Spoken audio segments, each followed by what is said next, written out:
Morning, good afternoon, good evening.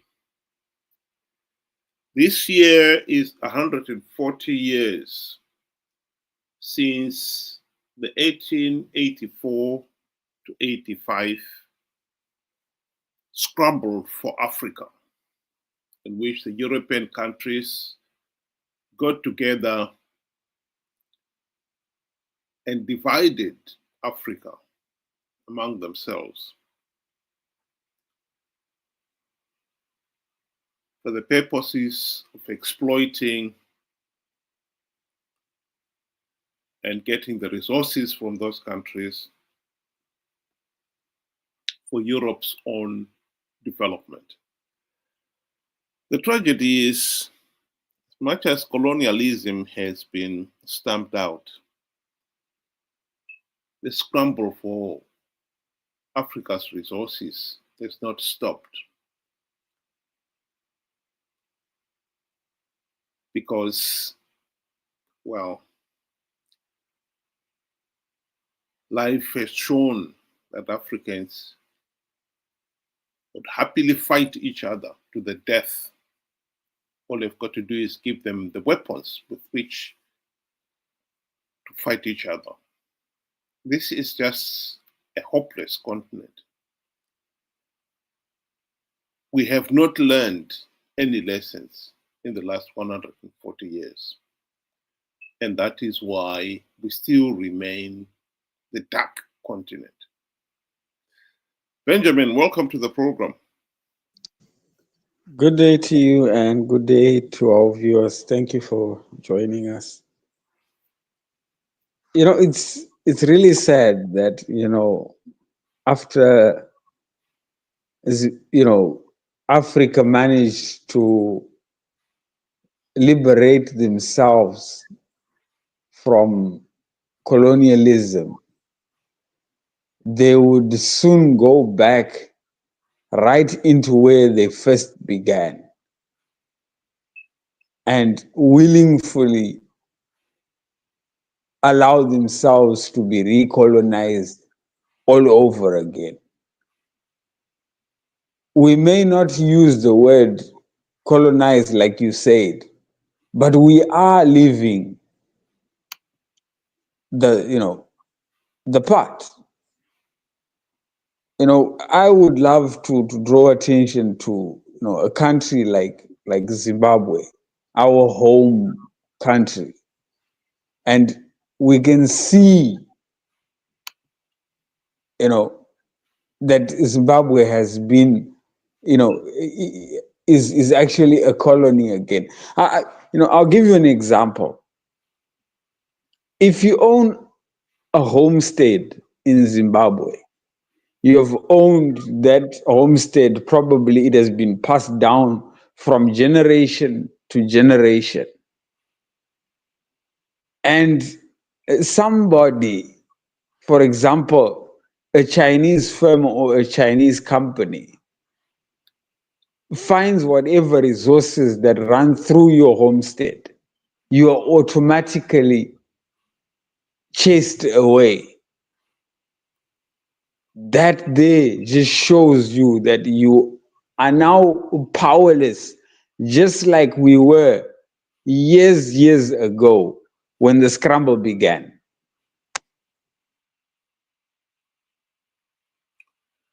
I think the world has become particularly hostile ever since the election of US President Donald Trump.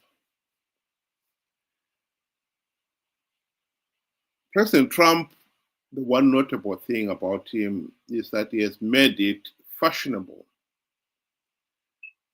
for the strong and powerful to ride roughshod over the weak in the name of America First.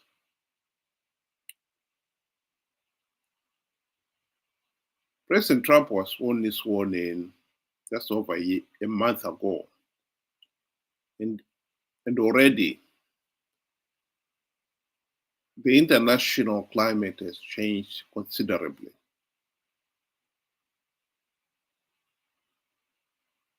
I think nations have become more inward looking now more than ever. And when you look at what is happening 140 years ago in the Scramble for Africa, the Berlin Conference was called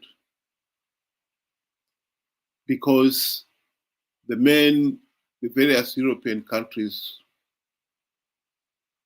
were beginning to fight among themselves on who owned what part of Africa. The Africans themselves were not even called in. So the European explorers will come into a piece of land in Africa and plant their national flag and claim that it now belongs to France or Britain or to Portugal, whatever it is. And as the various European nations started to fight over the boundaries, the Berlin Conference was called to make sure that the boundaries were defined. And they did not take into consideration what was happening on the ground, what the Africans themselves were. So you find yourself in a situation where for generations you had belonged to a particular tribe. But according to the Scramble for Africa, you were now belonging to a country called Rhodesia. And your own brother, just across the river or whatever, now belong to a country called Mozambique or South Africa or Botswana. And I think that has been the basis of the problems in Africa. Many countries have become independent. But to be quite honest, for most of them, they have to admit that probably in terms of the golden age was during colonial rule.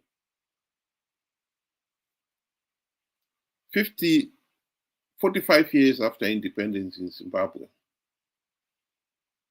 the country has been in decline over those years. There's really nothing that the people, ordinary people, can say they gained from independence. The economy is in a mess. Millions are living in abject poverty. On the political front, they have been allowed to vote, but it has been a directed vote. Their vote only counts if it is a vote for ZANU-PF. For 45 years, we've failed to hold free, fair, and credible elections. As much as some people would want to blame the West for all Africa's problems, the failure to hold free, fair, and credible elections is our own problem. We have been cheating our own people, denying them their fundamental right, and to blame it on the British or the Americans or some other foreigners is absolutely foolish. That is the problem with Africa. And the new world order is making the situation really challenging. Because with climate change, for instance, their disruption of life is going to be considerable. And those countries that have got the resources to mitigate those disruptions will concentrate their resources to do that.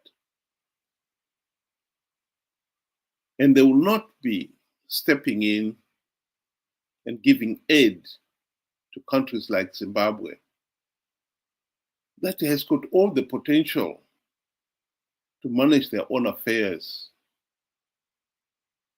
but are failing to do so. We are in deep trouble. That is the reality that we must face. Yeah, I agree with you there. And we must say, the world is a survival of the fittest. We cannot be naive and continue denying that. We had and we still have an opportunity to fix our countries. This is Africa. But we have not stepped up to the plate since independence. Most countries in Africa are poor and they rely on donations, be it medical supplies or, that kind of thing. Where we could, it's not that we cannot afford, but we choose not to prioritize. So we have now put ourselves in a position where we find ourselves as beggars. And we know the fact that beggars are not choosers. And once you are a beggar, you have to lower down yourselves, to the help that you get. And those that are helping, they now have the power over you to tell you what to do and what not to do. And in the case of Zimbabwe, because they beg from one part of the country to another, or from one continent to the other, this is where you find Zimbabwe now has become a colony of countries like China. And they have all the power, over our resources, for example. No one can stop the Chinese now from mining. I gave you an example, from mining on your homestead, because they have the right. They were given that right by the Zimbabwean government. So our failure is what has caused us to continuously be third world countries. Africa has got no excuse why it cannot catch up right now. Because this is the richest continent that we are talking about. Everybody wants a piece of the action in Africa. And yet Africans themselves have neglected that opportunity. They have shunned away the blessing that they have. The blessing in minerals, in good soils, in wildlife. We are blessed beyond measure. But greed, corruption, and selfishness has caused us not to progress even after our own independence. So we really don't have anybody to blame there but ourselves. Well, here is Margaret Thatcher talking on the issue of why some countries are developed while others are lagged behind. Countries are not rich in proportion to their natural resources. If they were, Russia would now be the richest country in the world. Angola would be very rich, and there are many other countries that have a lot of natural resources, but they have not had an enterprise economy to develop those resources. Russia has everything: oil, gas, diamonds, platinum, gold, silver, timber, marvelous soil, but has been poor. She's also, on the second point, got very bad environment, the Aral Sea. I remember going to one communist country in about the 60s and seeing a powder coming out of a chimney of brown gas, which of course is a nitrous gas. And I was absolutely horrified. I said, well, what are you doing letting that happen? The lungs of the people must be terrible. This is acid. You can't let that go on. Tact has never been my strong point, as you know. And it is the countries that have had the wrong system, which have not created the wealth, have not cared about people. Look at the other side. Japan, no natural resources. Switzerland, no natural resources. Taiwan, no natural resources. It is the political system which enhances the enterprise of the people and gives it a framework within which to operate, which will deal with this poverty. She's absolutely right. We have all the resources and the potential to develop and catch up with the rest of the developed world. But we have got the wrong political systems. And what is really tragic is that we seem to be failing to learn from the past. In Zimbabwe, we have had independence now for the last 45 years, and yet we still fail to hold free, fair, and credible elections. We're still failing to understand what constitutes free, fair, and credible elections.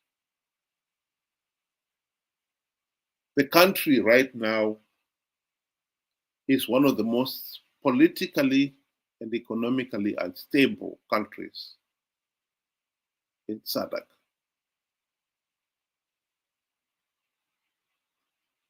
And God knows where we are going. Right now, with the infighting inside ZANU-PF itself, it could easily escalate into a civil war. The one thing that Mnangagwa has done, and Mugabe before him, has been to arm Zimbabwe to the teeth. If those weapons should fall in the wrong hands, we will have a civil war in our hands. We should not be so naive to think that will never happen in Zimbabwe. We can see what is happening in Mozambique, DRC, fighting over resources. Indeed, some of them, those wars, are fueled by outsiders using the typical divide and rule principle. In this case here, all they've got to do is supply both sides with weapons, deadly weapons, and stand back and profit from it. Because each side will be selling the nation's resources to buy more weapons. And the weapons are being supplied by the one and same person. That is the tragedy of Africa. We've gone round and round in circles, and yet we really have learned very little, if anything at all. Ben, would you like to give your closing remarks? In closing, I would like to say, I agree with Margaret Thatcher there, where she says a wrong political system. And for the case of Zimbabwe, a wrong political system is where you find any development that is standing in Zimbabwe has been done on credit. And the money that was supposed to, go and develop the country has actually Sorry about that. And the monies that are supposed to develop the country have actually now been pocketed by those in high offices. That is where I think differentiates Africa and the rest of the developed world. That the developed world prioritize growth as a country, and Africa, they rather prioritize self. Thank you.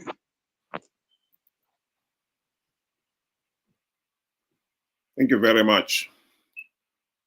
I think we have to look at what lesson should we have learned by now.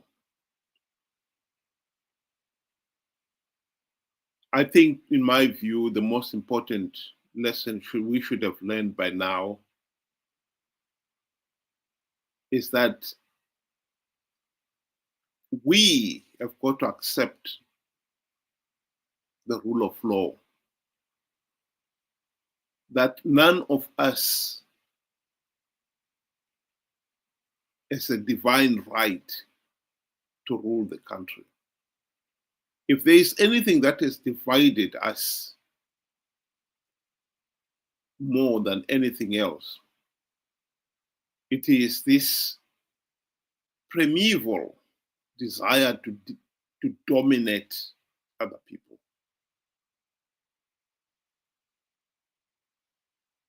To accept rule of law, one has got to accept that you do not desire to dominate, no more than you desire to be dominated. Doing unto others as you would want them to do unto you.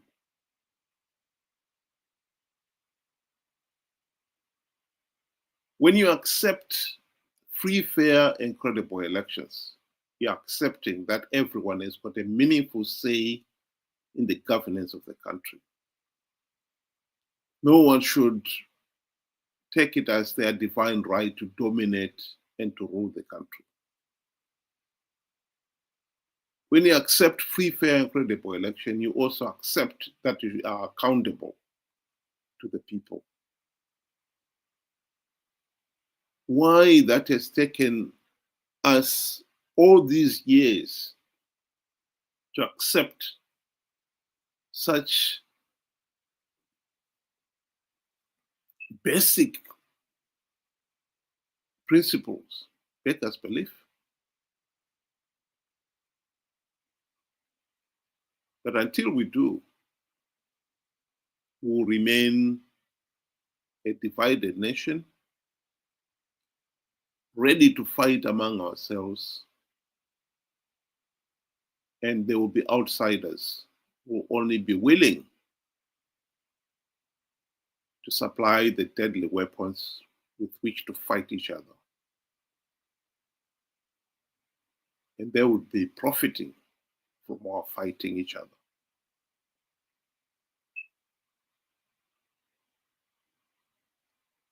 We have to learn.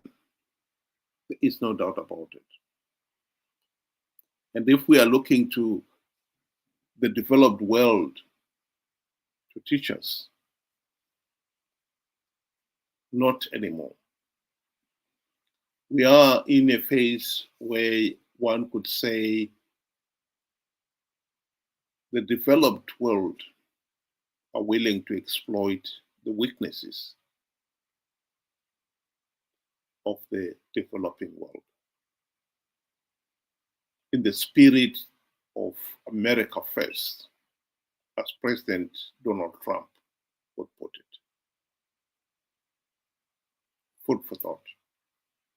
Thank you very much, and have a good evening.